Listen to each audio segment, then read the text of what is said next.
Oi, eu sou a Dani. Tudo bem? Eu sou a Delane. Olá, eu sou a Adriana. Você está ouvindo o podcast Ginga Language. Seja muito bem-vindo. Esse podcast é um projeto independente criado por 3 mulheres nativas brasileiras voltada para o ensino de português como segunda língua.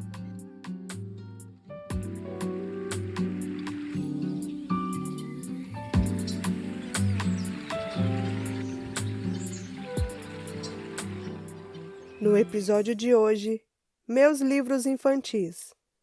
E a convidada do dia é a Lilian Roque. Ela é brasileira, atualmente mora em Massachusetts, nos Estados Unidos. Lilian é formada em pedagogia e tem mestrado em educação e atua como professora e escritora. Seja muito bem-vinda, Lilian Roque.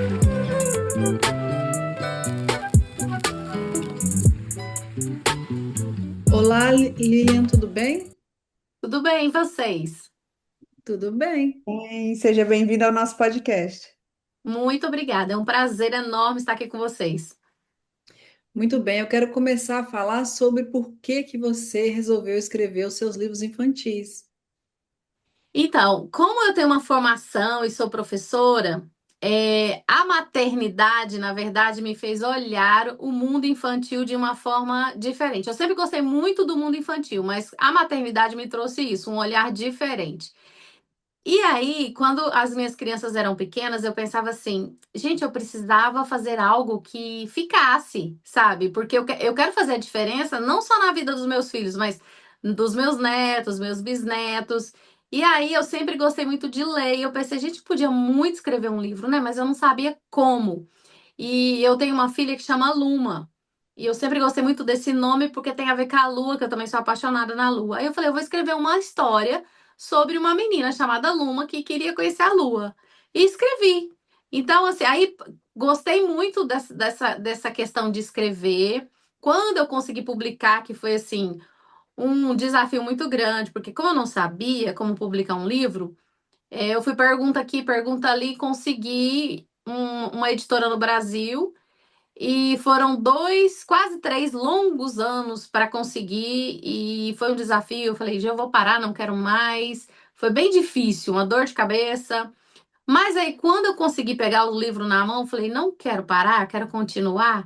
E eu gostei de fazer e eu não quero mais parar, quero continuar. Aproveitando aí, quais são os nomes dos seus livros? Então, eu tô com eles aqui, vou mostrar, tá? Esse foi o primeiro, Luma, a menina que andava no mundo da lua, que fala a história de uma menina que queria muito conhecer a lua, só que ela imaginava que tinha outras coisas na lua.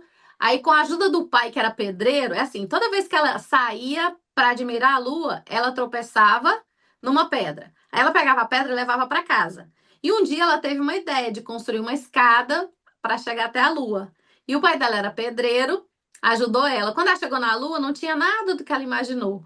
Aí ela desceu e ela aprendeu na escola no outro dia sobre o sol. Ela começou a admirar o sol. Aí ela tropeçou numa pedra, pegou a pedra e levou para casa, até que um dia ela teve uma ideia. Esse livro, ele não tem um final. Por quê? Porque as crianças que vão imaginar o final da história.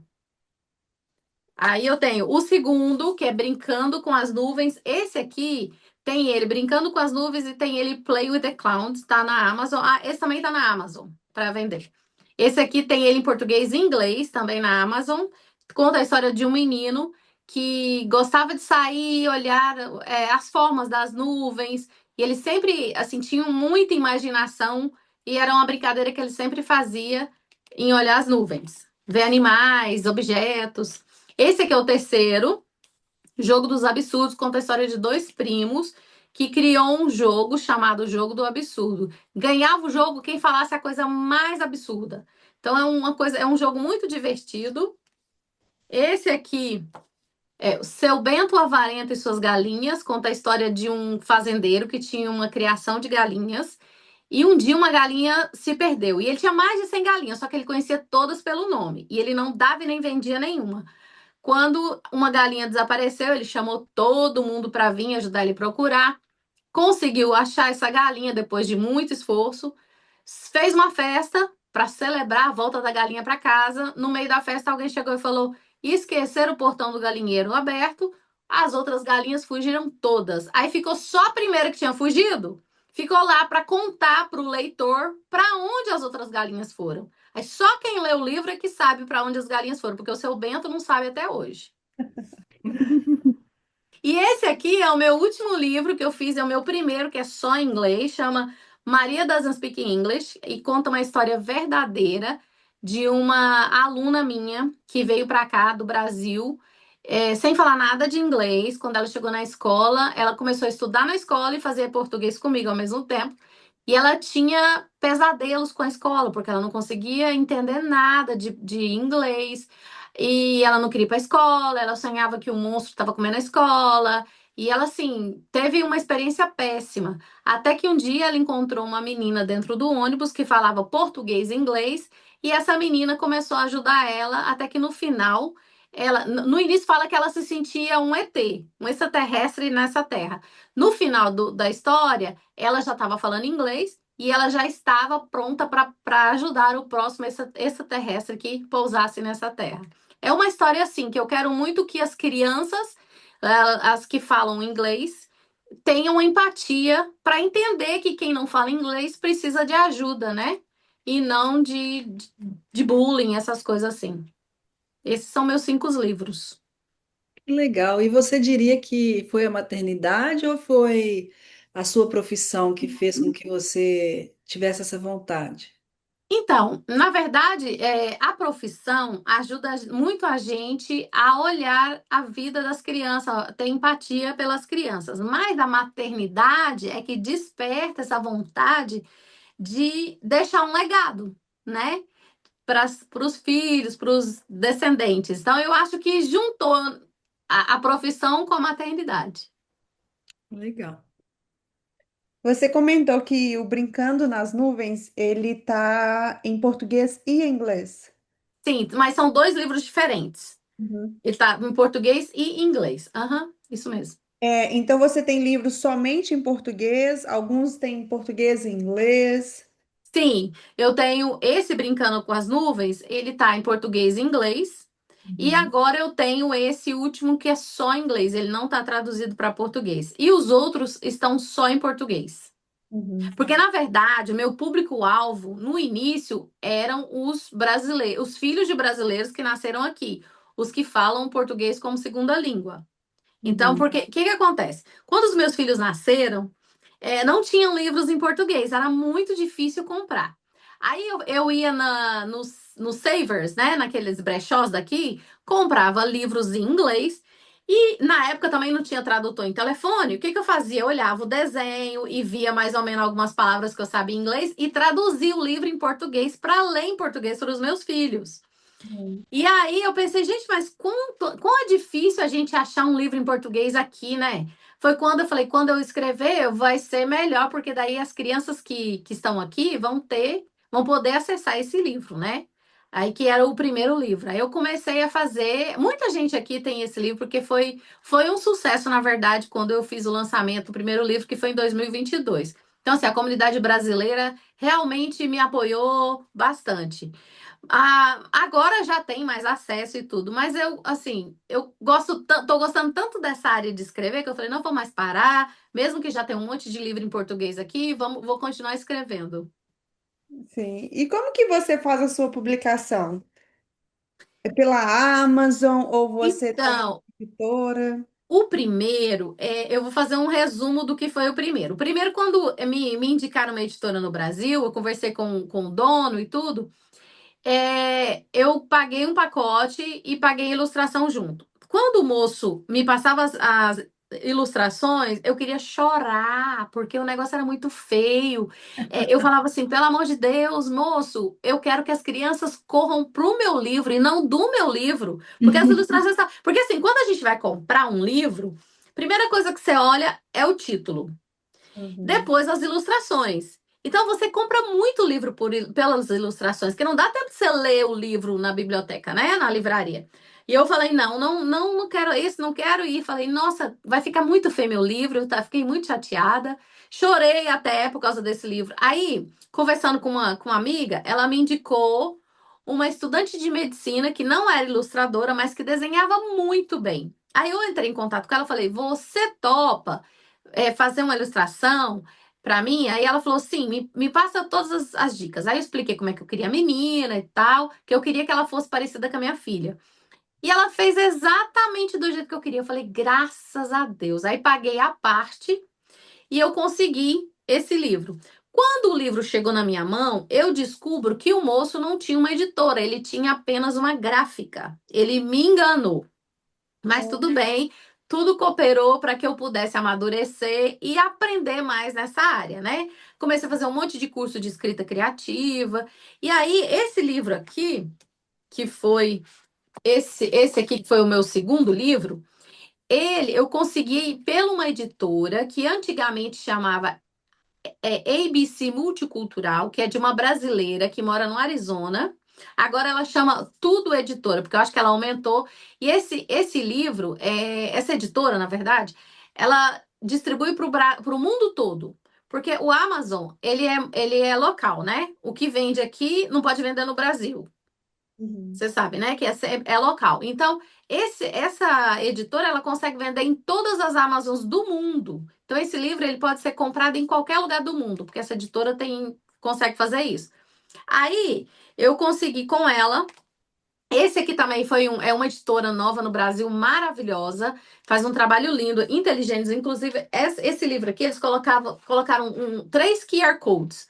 Um para saber, para conhecer mais a autora, outro para escutar as crianças que são cegas, escutar a história. Então, são três, e outro para professores ter acesso a atividades para trabalhar com o livro. Esse também foi numa editora. Esse também foi na editora Ciranda Cultural, que é uma editora muito grande lá no Brasil, que eu consegui. E esse aqui, que é o último, eu fiz aqui na Amazon daqui. Por quê? Porque aqui nos Estados Unidos, para a gente publicar um livro, é muito diferente do Brasil. Aqui você precisa ter um agente literário para te representar.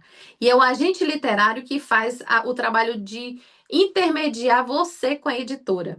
Aqui, muito raro você achar uma editora que aceita original sem a interferência do agente literário. Aí eu procurei. Eu mandei, e a gente tem que fazer uma carta chamada Query Letter para apresentar, para falar quais são as intenções, quem é você e tudo, tem que mandar para o agente. Se o agente gostar, ele aceita te representar. Eu mandei 10 cartas e ganhei 10 rejeições. Aí eu conversando com uma mulher, falei, nossa, um americano, falei, nossa, eu ganhei 10 rejeições. Ela falou assim, eu ganhei 96. Aí eu falei, ó, ainda falta 86 para eu chegar lá. Então, quer dizer, a gente não pode desistir depois da 10ª. Mas aí eu falei, já que eu quero muito esse livro, porque eu acho que é um momento muito adequado para trabalhar sobre a empatia, para trabalhar sobre a imigração, para trabalhar sobre quem não fala inglês, falei, eu vou publicar na Amazon mesmo e vou vender por mim mesmo e vamos ver o que vai dar. Também tá na Barnes Nobles, no site da Barnes Nobles aqui. Mas no Brasil eu não consigo vender porque é um self-publish, né? Uhum. Então eu tenho self-publish e tenho das editoras também.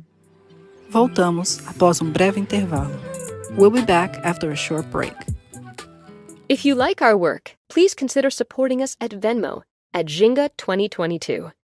You can follow us on Instagram, Facebook, and Twitter at Jinga Language. And if you're interested in having classes with us, or if you have any comments or questions, please contact us at jinga.language@gmail.com. Thank you for listening. Onde podemos encontrar seus livros? Você falou Barnes Nobles, Amazon, e você tem por demanda, assim, que você mesmo venda? Então, os que estão na Amazon aqui nos Estados Unidos, eu não tenho cópias comigo. Mas eu tenho esses dois aqui, ó, não estão na Amazon dos Estados Unidos, esses dois. Então eu tenho cópias comigo aqui, porque eu fiz contrato com as editoras que eu não posso colocar na Amazon. É as editoras que têm que vender, entendeu? Aí eu pedi cópias e eu tenho comigo aqui, porque todo lugar, às vezes eu faço feira, ou eu vou em algum lugar, um craft fair, que eu vou também. Aí eu posso vender os meus livros. Aí às vezes eu peço os que estão na Amazon aqui, eu peço algumas cópias de autor para eu vender nas feiras. E a cópia de autor sai igual o livro ou ela tem alguma... Não, sai igual o livro. Ela só fica mais barata para mim, que eu sou autora, para eu revender, para eu ganhar alguma coisa em cima. Legal. Muito bom. Bom, para finalizarmos o nosso episódio, a gente tem um quadro sobre saudade no nosso Instagram, que a gente sempre pergunta para brasileiros que moram fora, ou às vezes um estrangeiro que já foi ao Brasil e sente saudade de alguma coisa. Então eu pergunto para você, Lilian, o que você mais sente saudade no Brasil? Olha, assim, o que eu acho que mais me faz falta aqui é a vida social. Porque a vida social daqui é muito diferente da do Brasil. Porque aqui a gente não tem muito tempo, né, de ter as relações sociais com os amigos. Mas uma coisa também que eu morro de saudade é do meu piqui do Goiás. Porque aqui a gente acha piqui nas lojas, mas não são iguais os piquis frescos que a gente pega no chão. Então é uma coisa que eu morro de saudade. Já falei que quando eu chegar no Brasil, eu quero comer uma bacia. Assim, se alguém quiser pegar uma aposta comigo, quem vai comer mais piqui, eu acho que eu vou ganhar, porque 50 caroços vai ser pouco pra mim, sabe? Mas eu também sinto saudade, assim, de sair com amigos, de ter tempo para amigos, de passear. Eu sinto muita saudade dessa vida social. É, essa parte afetiva e da comida é sempre algo que a gente morre de saudade. Mesmo que a gente faz, mas parece que não tem o mesmo gostinho, Não né? tem, é impressionante. Não tem E o mesmo. assim, já chegou bastante coisa do Brasil aqui. A gente já tem bastante acesso. Uma coisa que eu fiquei com muita vontade de comer e até hoje não matei minha vontade, desde que eu fiquei grávida pela primeira vez, é uma fruta chamada cajamanga. Então eu Ah, fiquei com muito desejo de comer cajamanga. E aqui não tem, nunca chegou, nem nas lojas brasileiras. Então é uma coisa também que eu preciso comer quando eu chegar no Brasil. eu sempre faço uma lista do que eu. Ah, ok, frutas que eu preciso comer, principalmente as frutas, né? É algo. Uhum. Bom, Lívia, Verdade. muitíssimo obrigada por participar do nosso Obrigada. episódio. Agradeço mais uma vez por estar aqui com o Ginga Language. Muito obrigada a vocês. Agradeço imensamente por essa oportunidade. Um Muito abraço. bem. Tchau, Tchau, tchau. tchau. Tchau.